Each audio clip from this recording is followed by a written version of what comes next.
መሳይ በዚህ ሁለት ቀን ውስጥ አገዛዙ እንዲሁ ባዶ ቅል እንደሆነ በሚናገረው ልክ ፈጻሚ እንዳልሆነ የአማራ ፋኖ ብሔራዊ ንቅናቄ እየወሰዳቸው ባሉ እርምጃዎች ላይ መመልከት ችለናል። በተለይ በትናንትናው ዕለት የአማራ ፋኖ ብሔራዊ ንቅናቄ የበላይ ዘለቀ እዝና ሚኒሊክ እዝ ማለትም በወሎና በጎንደር የሚንቀሳቀሱት ሁለቱ እዞች በጋራ በመቀናጀት በአገዛዙ ጦር ላይ ጥቃት በመፈጸም ትልቅ ድል አስመዝግበዋል። በተለይ የሜጀር ጀነራል ዋንታ ባተኮር እና የላስታ ሳምነው ኮር ነብር ተወርዋሪ ኮማንዶ በጋራ ሬሽን ለመቀባበል ከላሊበላ ወደ ጋሸና እንዲሁም ከጋሸና ወደ ላሊበላ ሲንቀሳቀሱ በነበሩ ያገዛዙ በርካታ ጦር ላይ ከንጋቱ 1 ሰዓት እስከ 10 ሰዓት በዘለቀ የማጥቃት እንቅስቃሴ በአገዛዙ ጦር ላይ ክሳራ እንደደረሰበትና በተለይ ከጋሸና የመጣውን ጦር እንኳይ በር በተባለ ቦታ ላይ ከላሊበላ የመጣውን ደግሞ የውባንታ ባተ ጦር ቆቃ ተብሎ ከሚጠቀሰው ቦታ ላይ በቆረጣ በመለያየት ክሳራ እንዳደረሱበትና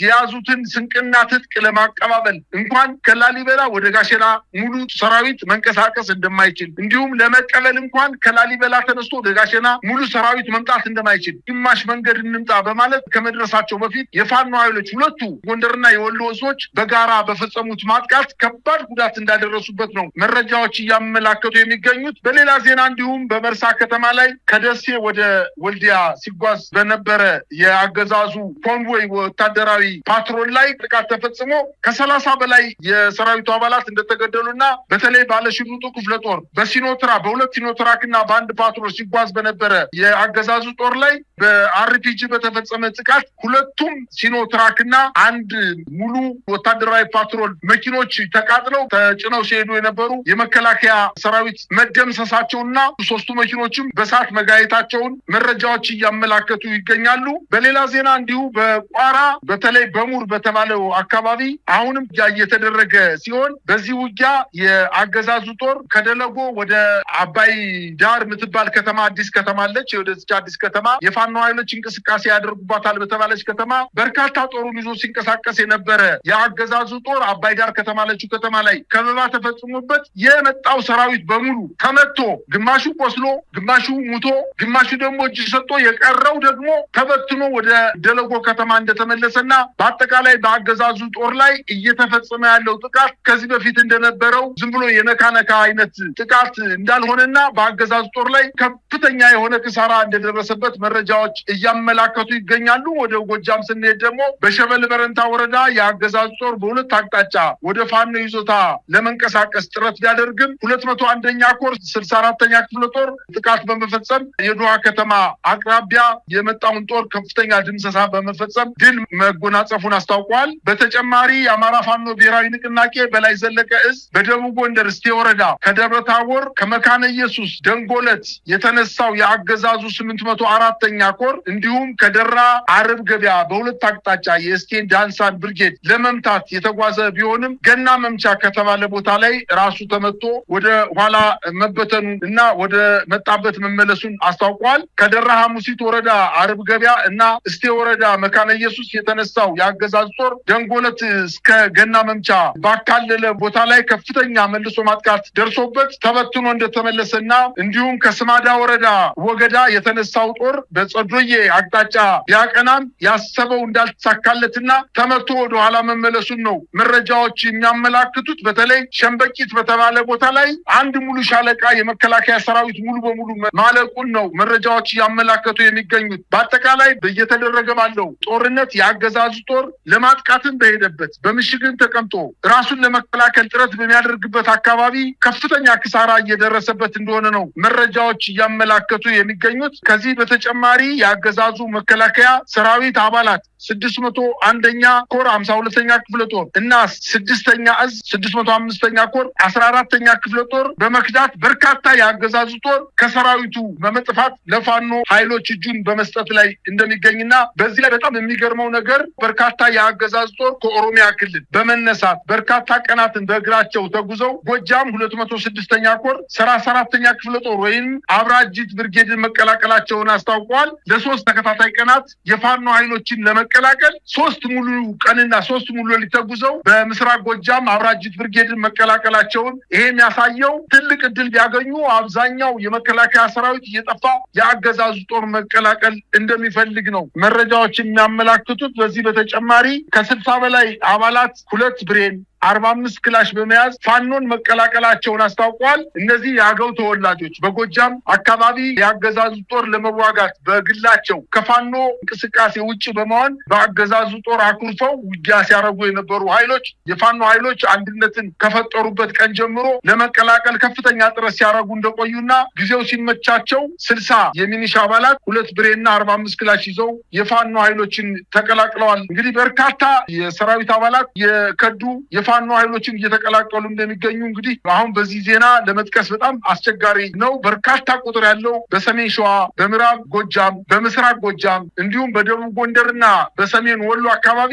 በርካታ ቁጥር ያለው የሰራዊቱ አባላት እየፈረሰ በተለይ በዋናነት አመራሩ የመስመራዊ መኮንን 50 አለቆቹ፣ 10 አለቆቹ፣ የቡድን መሪዎቹ፣ የጋንታ መሪዎች፣ የሻምበል መሪዎችና የሻለቃ መሪዎች ሰራዊታቸውን እያያዙ ከፋኖ ኃይሎች ጋር እየተቀላቀሉ እንደሚገኙ ነው መረጃዎች እያመላከቱ የሚገኙት። ይሄ በተለይ የአማራ ፋኖ ብሔራዊ ንቅናቄ ምስረታን ተከትሎ እየከዳ ያለው እጅ እየሰጠ ያለው በራሱ ጊዜ ምድብ ቦታውን ትቶ ወደ ፋኖ መንደር እየገባ በከፍተኛ ቁጥር ሰራዊቱ እየመጣ ያለበት ሁኔታ ለአገዛዙ የጦር ሹማምንቶች ራስ ምታት እንደሆነ ይነገራል። የምስራቅ እዝ አዛዥ ሌተናል ጀነራል ማመር ተሰማ ለአብይ አህመድ ያቀረበው ሪፖርት ላይ ከአንድ እዝ ብቻ በ6 ወር ውስጥ 23000 ሰራዊት የገባበት አይታወቅም የሚል ሪፖርት እንዳቀረበ ነው የሰማ ነው። ከአንድ እዝ ብቻ 23000 ሰራዊት በጣም ከፍተኛ ቁጥር ነው። እንግዲህ ምን የቀረ ነገር አለ ነው? አብይ ምላስ ላይ የኢትዮጵያ ቴሌቪዥንና ፋና ቴሌቪዥን ላይ ካልሆነ በስተቀር የአብይ አህመድ ሰራዊት እውነት ለመናገር ራሱንም ለመጠበቅ የሚችል አልሆነም። የአማራ ፋኖ ብሔራዊ ንቅናቄ ምስረታ እንዲሁም ይዟቸው የመጣው አዳዲስ መልእክቶች በብልጽግናው መንደር ከፍተኛ ፍርሃት እንደፈጠረ በብዙ ነገሮች እያየን እንገኛለን። ሰራዊቱም ጥያቄ እያነሳ ነው። የወንድሞቻችንን ደምና አጥንት እየገበርን አስክሬናችን ሳይነሳ ጥለን እየሸሸን እረፍታተን እስከመቼ እንደዚህ እንዘልቃለን ብለው የበላይ ሹማምንቶችን እያፋጠጡ ይገኛሉ።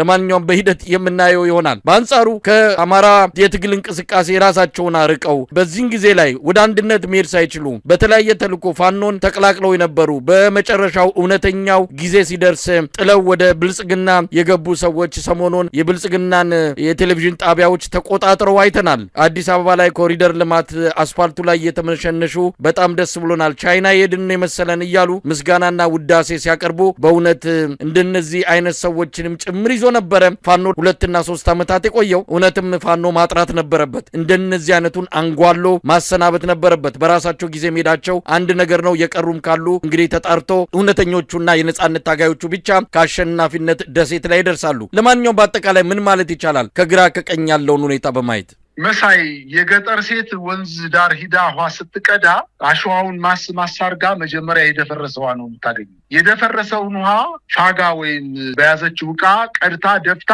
ከታች ካሸዋው እየጠራ የሚመጣውን ውሃ ነው በእንስራ ቀርታ ወደ ቤት የምትሄደው። ይሄ ሳይንስ ነው።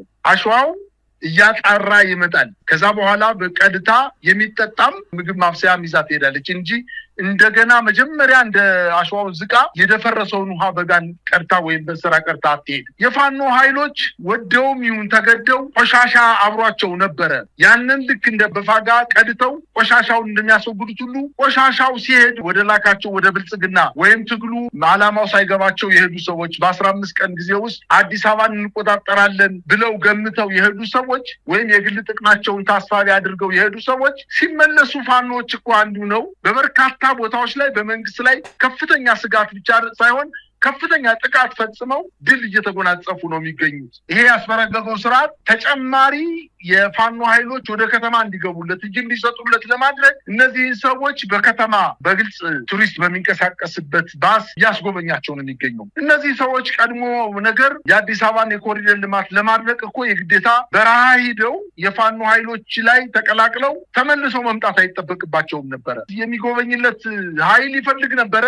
አንተ ጥሩ ሰርተሃል፣ ከዚህ በፊት ከነበረው ስርዓት በላይ ከተሞችን አሳምረሃል፣ አስፋልቶችን አሳምረሃል፣ ቤቶችን ቀለም ቀብተሃል የሚለው ኃይል ይፈልግ ነበር። እነዚህ ሰዎች ከበረሃን የመጡት ልብሳቸው በላያቸው ላይ ቆሽሾ ሊሆን ይችላል፣ ጫማቸው ተጣሞ ሊሆን ይችላል፣ ፊታቸው ከስቶ ሊሆን ይችላል። እንግዲህ ቁንጅና ሳሎን ውስጥ አስገብቶ ጸጉራቸውን ከርክሞ ጺማቸውን አስተካክሎ የቱርክ ሱፋ ልብሶ በጣም በዘመናዊ መኪና ከተሞችን ሲያንቀሳቅስ ፋኖ ኃይሎች ተማለው ወይንም እነዚህ ሰዎች ድሎት ተመልክተው ይመጣሉ የሚል የፖለቲካ ቅስቀሳ እያደረገ ነው ያለው። ነገር ግን በዋናነት እውነተኛ የፋኖ ታጋዮች ወደ ጫካ የገቡት ድንጋይ ተንተርሰው የሚያድሩት በላያቸው ላይ ሚግ እየሄደ ድሮውን እየተተኮሰ ጎናቸው ጓዳቸው እየሞተ እየቆሰለ በሳት ባህር እየተራመዱ ያሉት የአማራን ሕዝብ ነፃ ለማውጣት ነው እንጂ እነሱ የኮሪደር ልማትን ለማድነቅ አይደለም። እነዚህ ሰዎች መጀመሪያ ሐሳዊ ፋኖዎች ናቸው። እነዚህ ሐሳዊ ፋኖዎች ባገኙት አጋጣሚ ሁሉ ከድተው ከመንግስት የተለየ ጥቅም ለማግኘት መጥተዋል። ጥቅማቸውንም ይሰጣቸዋል። ነገር ግን እውነተኛ የአማራ ልጆች አሁንም ድንጋይ ተንተርሰው እንደ ዳጉሳ በራይ እያበራዩት እንደሚገኙና ከፍተኛ ጭንቀት ውስጥ እንዳለ ነው መንግስት አሁን መረጃዎች እያመላከቱ የሚገኙት። ምናልባትም በበርካታ አካባቢዎች በዚህ በቅርብ ሰሞን የፋኖ ኃይሎች አንድ ከሆኑ በኋላ መንግስት ከፍተኛ ስጋትና ፍርሃት ውስጥ ወድቋል። ይሄ ፍርሃትና ስጋት ጤነኛ ፍርሃትና ስጋት አይደለም። እጅግ በጣም ፈርቷል። ይሄ ፍርሃት ምናልባትም ጉዳዩን ወይም ችግሩን አውጥቶ የምስራቅ አፍሪካ ችግር ለማድረግ የጎረቤት ሀገሮችን ሁሉ ሊተናኮስ ይችላል።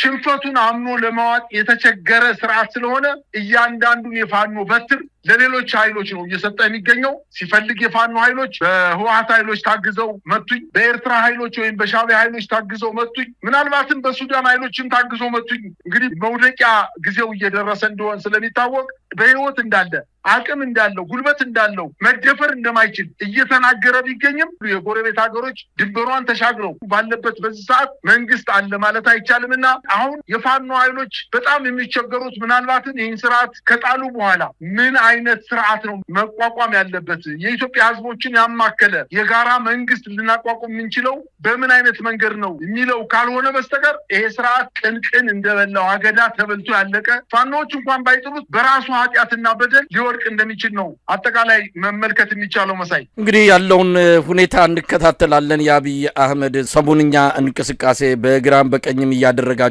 ያሉት መፈራገጦች ከምንም በላይ የፋኖ ግስጋሴ ስጋት ውስጥ የከተተው ለመሆኑ አስረጂ የሚያስፈልገው ጉዳይ አይደለም። የአንዲት ትንሽዬ ሀገር ገንዘብ ስላላት ለሷ የኢትዮጵያን ህዝብ አሳልፎ የሰጠ ግለሰብ ምን ሞራል አለውና ነው በአደባባይ ወጥቶ ስለሌላው ለመናገር የሚዳፈረው የሚለው ያው አስተዳደግም የእውቀትና የልምድ ጉዳይ የሚጠይቀው ነው። አብይ ከዚህ ሁሉ ነፃ የሆነ ሰው ነው። ምንም ነገር የሚፈራው የለም። ምክንያቱም የሚገድበው ይሉኝታ እውቀትም ሆነ እውነት የለውም። የፋኖ እንቅስቃሴ ምናልባት ይህን ሁሉ ጠራርጎ የሚያጠፋ ይሆናል። ብዙ ታምራቶችን እንጠብቃለን ብሏል አርበኛ ጌታ አስራደም።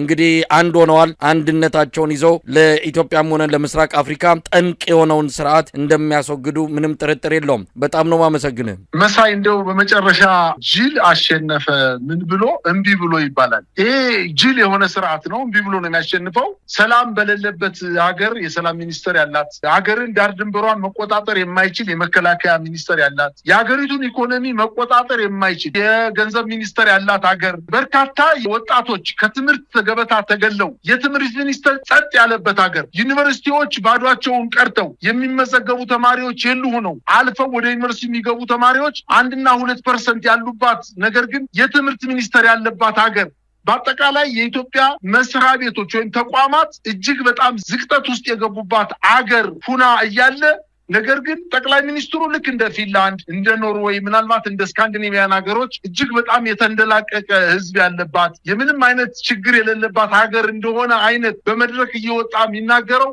ፍርሃቱ ነው እንደዚህ የሚያስጨው ስጋቱ ነው እንደሚያስጨው። ይህን ስርዓት አስወግዶ ቀጣይ የኢትዮጵያ ህዝቦች በጋራ መልካም የሆነ አስተዳደር ሊፈጥሩ መታገል መጠንከር፣ ስርዓቱን ለመጣል ከፋኖም ከሌሎችም ትጥቅ አንስተው ከሚታገሉ ኃይሎች ጋር በጋራ አብረው መታገል እንዳለባቸው ነው እግረ መንገድ የማሳሰብ የምፈልገው መሳይ።